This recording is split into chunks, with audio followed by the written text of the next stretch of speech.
Welcome to Speak Sex. This is your host, Eurydice. Today I have with me Sarina, who is here to talk to us about astrology.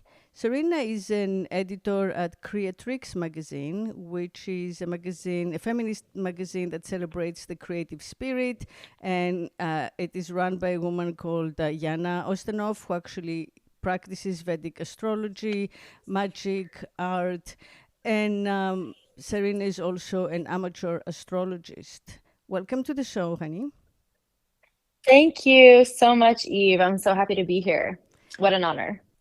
Thank you for being with us. I really want to talk to you at first about the draw, like the almost physical, innate, intuitive draw of astrology for women. I mean, there's so many more women who are feeling, called to read their astrology, hear about astrology, something, double.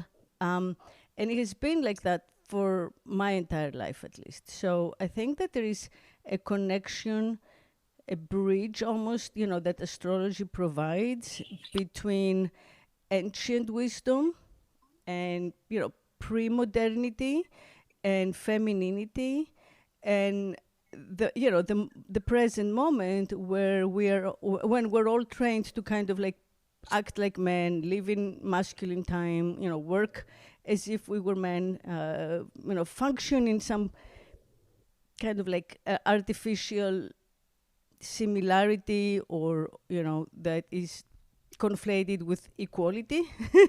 Right? So astrology is one of those few areas where women can be themselves, I feel. So that's my first question. Do you see a connection between feminism, womanhood, and astrology? Oh, definitely. I think that, it's kind of almost like a joke, a running joke among people on the internet that it's like, oh, well, if like how men poo-poo astrology and then are like obsessed with sports statistics and whatever. And like, like it's like a lot of people joke that it's something that women are really attracted to and men think is silly in this modern era.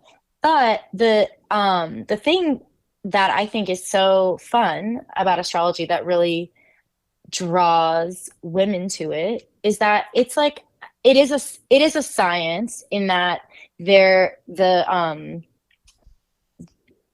ideology of it is related to actual mathematics and like astronomy and the degrees of the constellations on the horizon and the location of the planets, like that is all quantifiable mathematics. And Yeah. then how we relate to it is very metaphorical, poetic, esoteric. It's wrapped up in archetypes and storytelling. And so I think that there's something very attractive to modern women about having a science that also is maybe not so scientific in the way that it expresses itself. So the way Yeah. we measure is very scientific, but the way that we experience it is a lot more subjective and anecdotal. Yeah. Yeah. No, I see that. I still feel that it has some sort of I don't know, that it represents some sort of like memory, like psychic memory or soul memory, because I really think that it comes from the pre-patriarchal era, and then it was Definitely. adapted during patriarchy by using, patriarchy's math and calculations and all of that. So in that sense, it became one of the proto sciences. But still, its Mm. origin, I think, is like more ancient than that, and that it brings to us like intimations of another world where Hmm. we could read the future and we could read signs in nature and understand things differently than we do now, when we weren't so dependent on language, um, Mm. right, and on the definitions of language that come down to us through patriarchy. So I think there is like a place where we can access another way of being, an expanded consciousness maybe that was closer to nature than we are allowed to be now. Mm, Yeah. yes. No, I totally feel that. And I think that you're correct in identifying that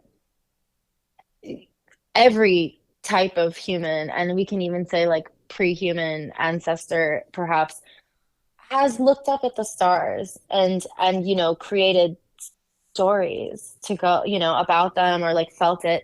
And I think that you're really onto something when you say like the interconnectedness of nature too, because just like the way that astrology depends on so many different moving pieces, like in the cosmos, it's like, it's not just about your sun sign, it's about the position of the planets at the Mm-hmm. moment of your birth, and then Mm-hmm. also how that relates to the movements of the planets throughout your lifetime. There's many, many, many subtle energies at play that are not necessarily visible to the naked eye, or like understandable in a one-to-one causality, and that's Mm-hmm. exactly what nature is like, because all ecosystems are deeply intertwined and interconnected in so many ways that are unseen to the naked eye, that we always sensed and knew this as humans, and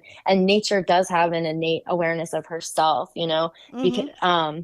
and we as humans being part of nature, Mm-hmm. before we like separated ourselves from the understanding of it, that's how it operates. And Right. Yeah. And bacteria, and that's mycelium, why, tiny like, little right. cells. Yeah. Yeah. And like our brothers and sisters who are animals can sense events coming way before we can with all of our like instruments, our scientific knowledge and our data, but they Hmm. still, like, during a natural disaster, or, they are much more prepared than we are. I just feel that all divination is, and all psychic phenomena, which I don't think astrology is a psychic phenomenon, but it is a form of divination. I think all of that Hmm. comes from that, ancient, like pre-patriarchal, pre-scientific past, and that's its value. And I think it's a great balance. Like when we live in a world that's so monopolized, it's a nice balance to have access to something like that. I totally agree. And I think that actually you hit on something there, which is why a lot of women are not just drawn to astrology, but all of these kind of more like magical, sciences, for lack of a better word, Mm-hmm. drawn to be witchy, and Mm-hmm. because we know that there is so much going on with the subtle energies of the unseen world. And even though modern science has given us a more quantifiable, like, look at a lot of stuff, bacteria and cells dividing under microscopes, all the stuff that, we knew inherently must be happening, but we weren't able to observe it. And then certain planets that were not even observable in ancient times because they didn't have the technology. Now we can observe them. We knew they existed, but, we couldn't see them the same way that we can see them now. Um, People know that that's not all of it. It's like, it's not like science has shown us everything, because every time there's a new scientific advancement, we learn a new thing that we didn't know. Yeah. So yeah, I think, sorry, I got off a little off track there, but I think that in the the the sense, like the Western medicine, Western science, there's this kind of a feeling of like, we've figured it out, this is correct, this is what is the truth now. And um the inherent, like,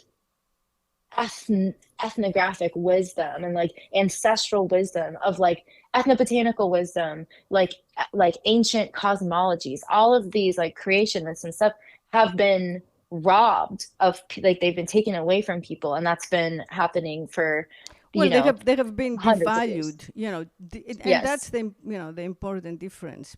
They they actually have a greater potential, a greater capacity for help, for healing, for help, for humanity, because they are accessible to everyone. You don't have to get educated, you don't have to specialize, you don't need years of mentoring. It's something that if you have an affinity for it, you can people can pick it up and they can use it for themselves as they need it. But because capitalism wants to keep us dependent on, this over-medicalized authoritative state, right, where you need to go to specializing doctors who send you to other specializing healers. It doesn't matter. Even in the spiritual world, we're still like dependent on dominant paradigms, right? Like the shaman Yes. repeats the same exact effing ritual every time. I don't care that it's supposed to be indigenous. It's just once it's limited like that, and once the shaman is necessary for it to happen, and we have to go out to an authority figure or a specialist and usually pay them money to get that help, then we become infantilized. We become dependent again. So I think that all the stuff we're talking about, we're talking about astrology, but yeah, you can include tarot cards, and you can include all sorts, reading palms or reading auras, or all sorts of divination tools. They all are, I think, empowering. They're self-empowerment methods that allow us to connect to something more, more freeing and more inclusive and more holistic than anything that we can get within the system, right? So, Yes. and again, speaking of astrology specifically, it's always, more exciting to study it as you have for yourself, and be a seeker, be like astro curious, than just, go to someone who you think is right or who is always going to be right because they were recommended by someone else, and then pay them a ton of money to give you your story, right? So that's again handing away your power.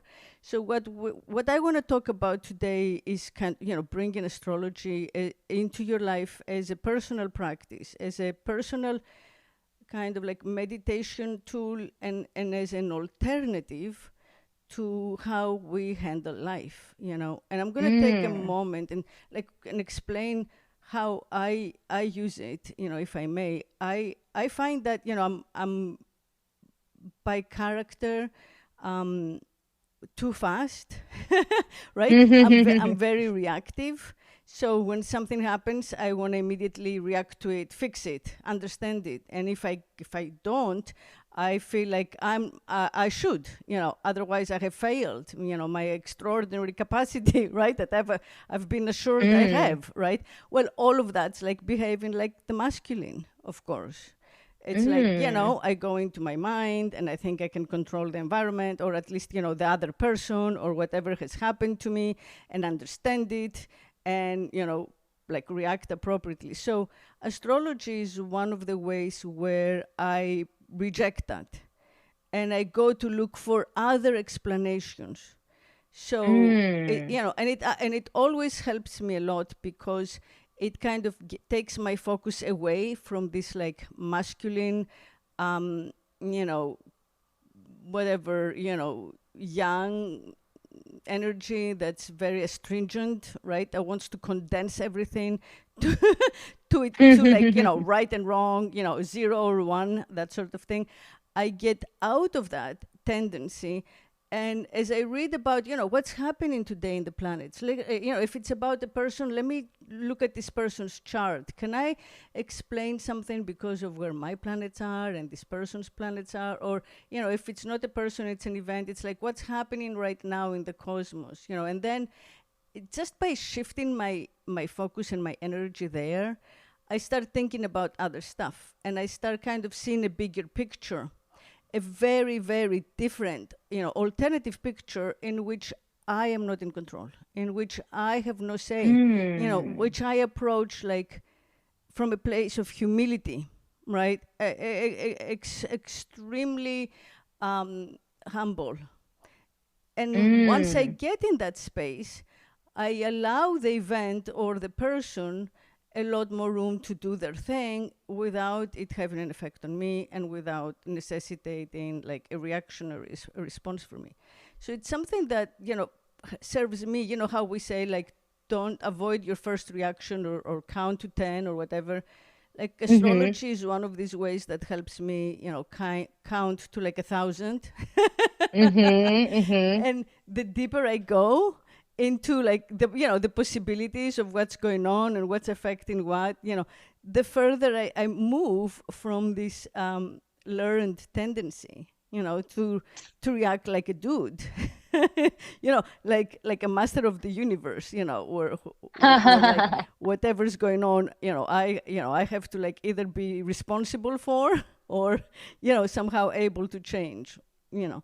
So anyway, I think that in that sense, astrology in our daily life can be a tool for resistance, for kind of like feminist or neo-feminist, revolution, for a way to not do what we've been trained to do, you know and take a moment, and it's a meditation. For me, it's a form of meditation, because that's all meditation does. It kind of slows Mm. us down, so we don't have to react from that place, from our place of training, patriarchal training.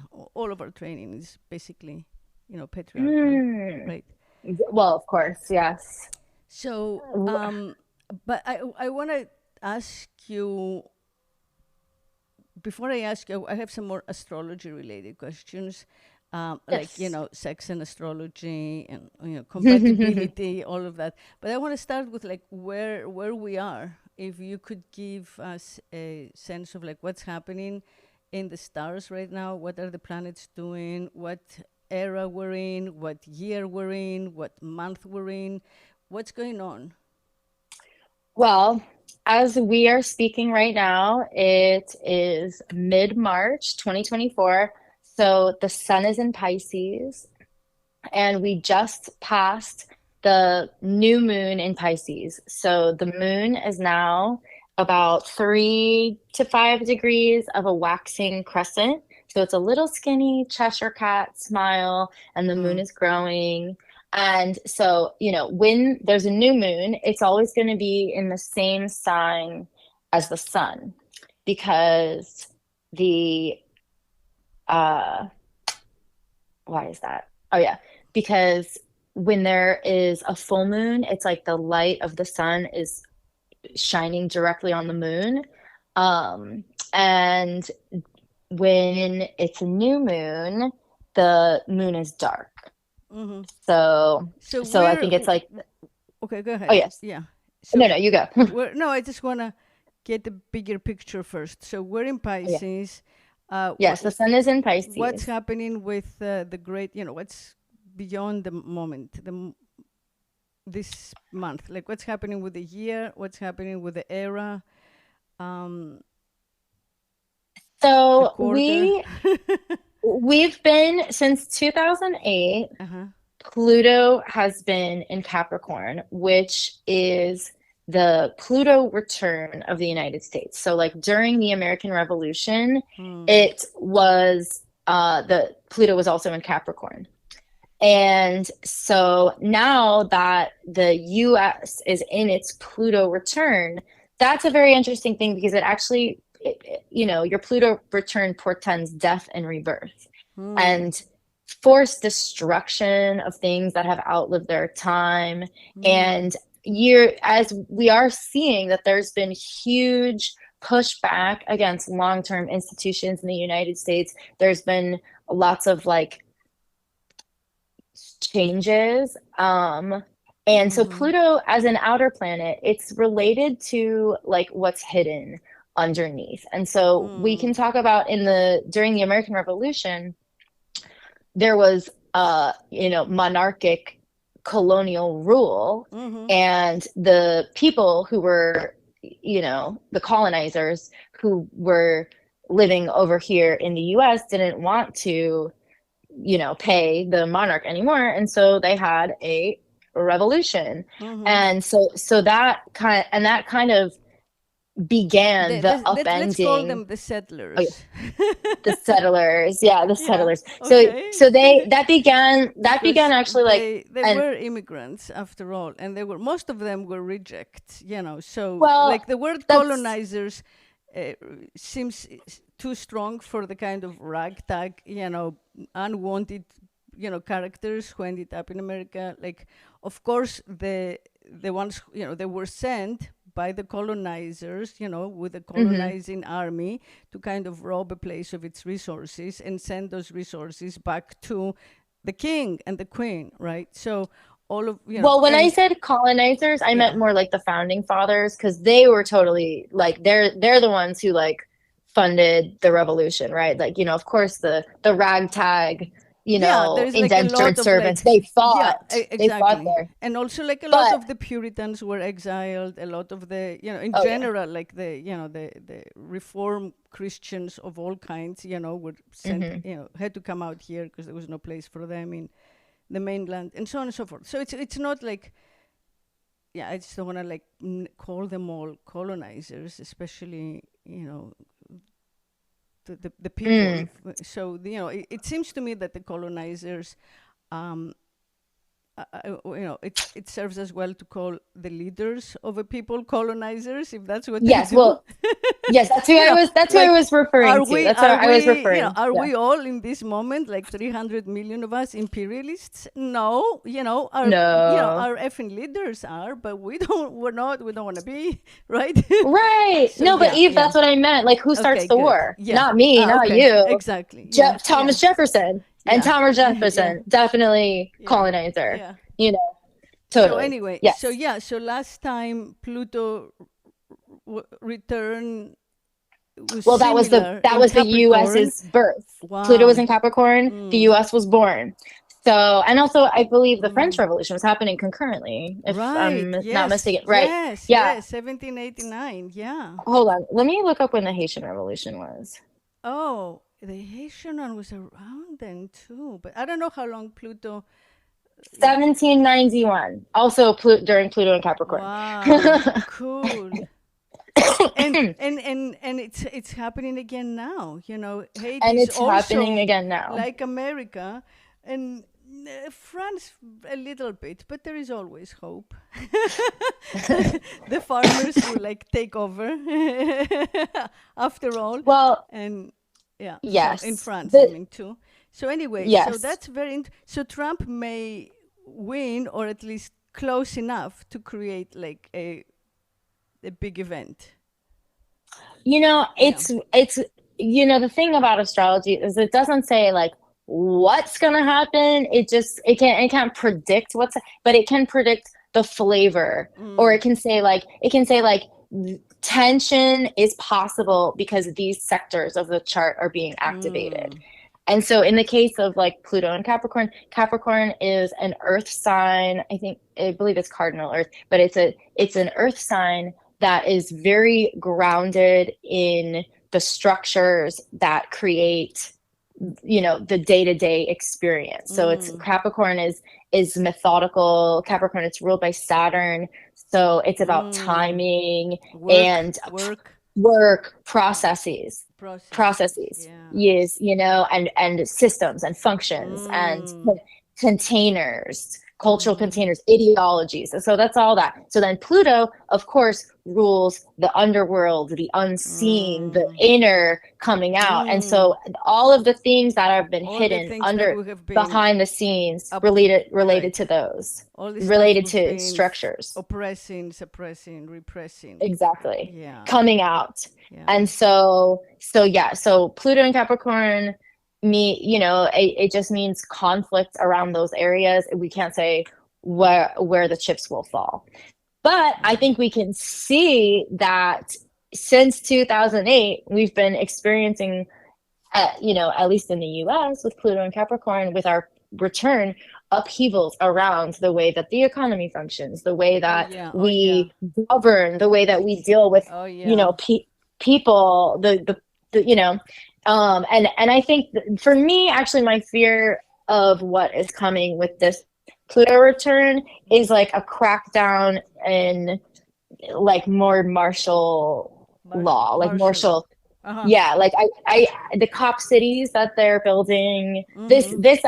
I feel that a crackdown Mm. in the way that peaceful protesters are being dealt with, Mm-hmm. like, and also I think you know, I don't want to get. It's just a very we're seeing the U.S.'s involvement in foreign affairs in a much more blatant way than I think that like the general populace was aware of in like generations past. You know, we see where the money's going more. We see what's going on behind the scenes a little bit more, and it's just getting a little bit more chaotic in this time. Yeah, So yeah. we will continue to see And big how shifts. long is this for?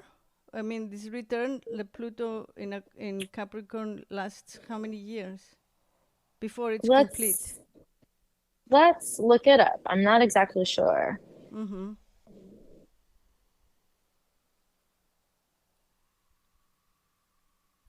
But we're also in the Aquarian age, right? We're also.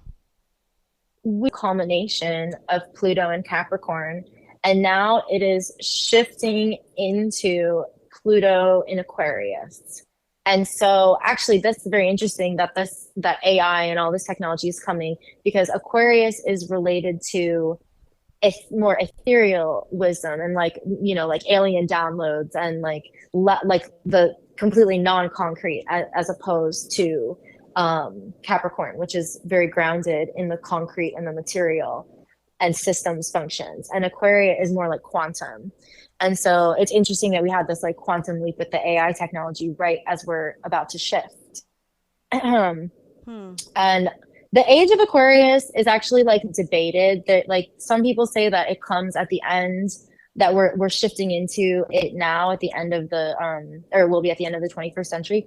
And I think it was Rudolf Steiner said that it's not until like the year 3000. Um, so I'm gonna Mm-hmm. look into that But too. that's okay. We're just getting like an overview. Yeah. So we actually I think had like a number of planets, all of them in Aquarius, which is when Yes. Bitcoin went really high, and the FANG stocks, like Nvidia went up like 800% or whatever.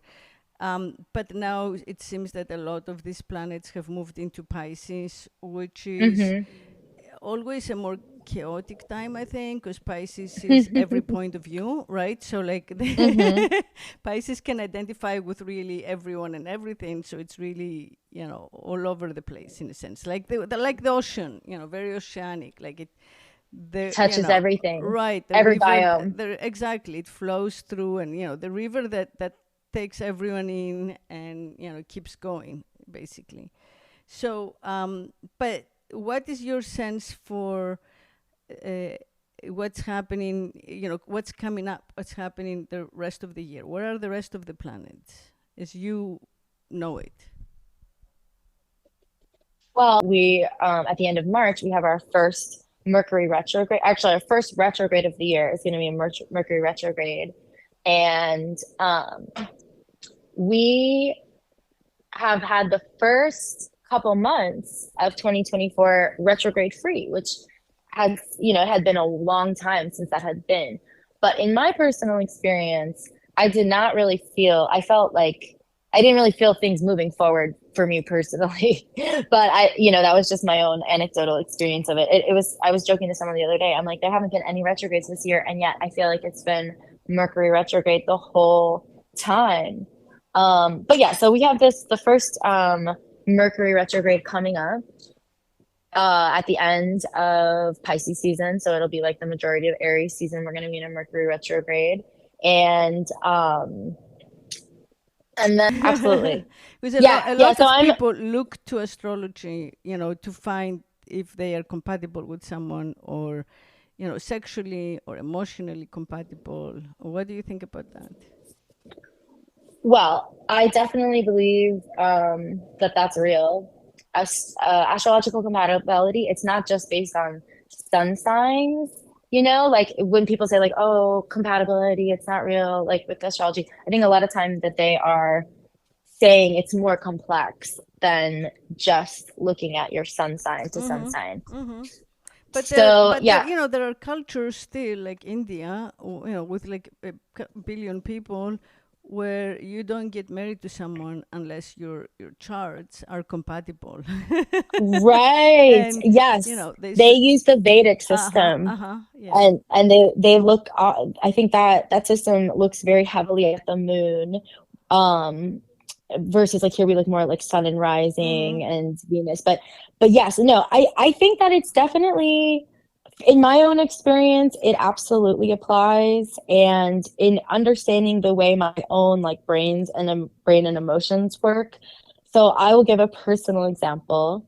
I have my Venus in Taurus, and I've got some other friends that also have Venus and Taurus. And we are incredible travel partners because the things that make us feel good, the things that we are like, so Venus, it's not just about love and romance, it's also about your bodily comfort, your creature comforts, your aesthetics, and stuff like that. So if you happen to be aligned with somebody in your Venus and Taurus, it means you're going to be, or your Venus in whatever sign, it means you'll be seeking the same type of fulfillment in Mm-hmm. your Mm-hmm. Venus areas, Mm-hmm. and so as far as like work partner compatibility, I with my Pisces sun, I've got really close friends that have Earth sun. So my best one of my best friends and most common work collaborators is a Virgo sun, and one of my longest lifelong friends is Capricorn sun. And we have a complementary Mm-hmm. awareness Because you're opposite signs, yeah. because we're opposites. Exactly. So we have a complementary frame of awareness. So as far as sex and romance goes, I think it's, there's definitely, it depends on a lot of different factors, of course, Mm-hmm. but I absolutely believe that there is merit to that, because if if you if you are someone who's very embodied and you're really grounded in your body, you want to find, if you have a lot of earth, and then you're going to want to find someone that has that same type of, ruling in Mm-hmm. their charts. Mm-hmm. And also I think sometimes it's like there's no one to one. There's no like, oh, you have your Venus here, you have your Venus here, so you're going to be a match, because there's always other factors, like as we discussed. It's not just the birth chart, which has many different factors that and many different things that inform each other, but it's also like in the progress charts, it's like what is happening in the stars at the time. And I'm a student of astrology. I would not say I'm not an astrologer per se. Like I've not read so many charts of people. I'm someone who is more understanding of the subtle energies of the different planets, and through like, through my own experience and through seeing what has gone around with the people around me, how we relate in this way. But there's so many different complexities. Like you can look at the degree of somebody's moon to your sun, and that says something. There's so many different ways. Yeah. I have a pet theory. I'm going to change the subject again, but, Yeah. I want to share it. I have a pet theory that the person's like astrological, chart, or destiny, what we used to call like the destiny that's written in the stars, really cannot be completed unless you study the chart of their death as well. So like Wow. why are we exclusively looking at the chart of the moment of birth and not also the chart at the moment of death? Because I think the combination of the two would make much better balance, explaining like a life, a person's life. um, Absolutely. but I think there's like no money in it, because who's gonna pay? Like you're already dead. Right. Well, But that would be I'm very interesting for surprised that, yeah, historic figures. exactly. I think that that would make much more sense in, astrological study. And once you have enough kind of like data, you can then much more readily compare and come up with types. And I think it would be more, informative and more accurate. But anyway, Yes. I believe Jyotish, like Vedic astrology, I think that they do have methods for predicting death. And I think that there are certain astrological sciences that they can both predict, they believe that they can predict the death, or, actually I remember um there was something that was happening for me. It was like I was having a Chiron return or something, and Yana said to me, she was like, "There's going to be a big tragic event, probably. Like this is indicated in this your chart." My editor at Creatrix, Yana, mhm. and my cat died. You know, in Wow. that time period, Yeah. and it was, and it was like I knew it was coming when she said that. I knew that it was going to be about that because she was very old and she was at the end of her life anyway. But I was able to. I mean, I knew it was coming, but having it confirmed in the astrology, it made it soften the blow for me a little bit because I Right. was very intentional about my preparations, and so I found that was very helpful. Yeah. But it's Yeah. interesting that you. I think it would be interesting to study death charts as well, because are you aware of the phenomenon that people often die around their birthday? No, I'm not. Huh. That's in my life, Mm-hmm. that has happened with so many people. Hmm. So many people I know have died within 2 weeks of their birthday, Hmm. including like my grandmother, my brother. Like I've known a lot of people to do that. And Mm-hmm. I wonder, I wonder, it would in that case, there would be a lot of overlap with their Yeah. birth Yeah. chart and their death chart, Yeah. for Yeah. sure, at least the sun. And it would be interesting to see what else. Yeah. Well, It's a little poetic even, to oh be born yeah, and then to exactly. die like in the Yeah. with the planets returning to the same place. Yeah, I would be interested in studying that, like complete, life charts that include the death chart. I just, I think that I would understand things much better with my limited reading of astrology. But anyway, yeah. Okay. Well, basically, I think that's, we're trying to bring, this is one of the inaugural episodes of the podcast. We're back. It's a new season. And I'm bringing the conversations, into the place of like celebration of nature, what's timeless. Time doesn't exist, and that's why we took a break, and we're back. And it was like it was like a wink of an eye. um, and The also, last few years really were. yeah, exactly. The last few years since COVID, everything changed, and everything is not the same. It's becoming. I think everything is being reborn and becoming. So, including America, apparently. Yeah, and Time will just tell. like I think also astrology, vibes with like that place of gratefulness, which is a nice place to kind of return to. So it allows for that as you have the sense of belonging in a much greater universe, in a cosmos that's not egocentric or anthropocentric, right? So, but thank you for joining us today, and thank you for this conversation about the stars and what's written in them. And Yay. thank you, everybody out there, for listening. And until next week, keep speaking sex and stars and nature and love. Be still, my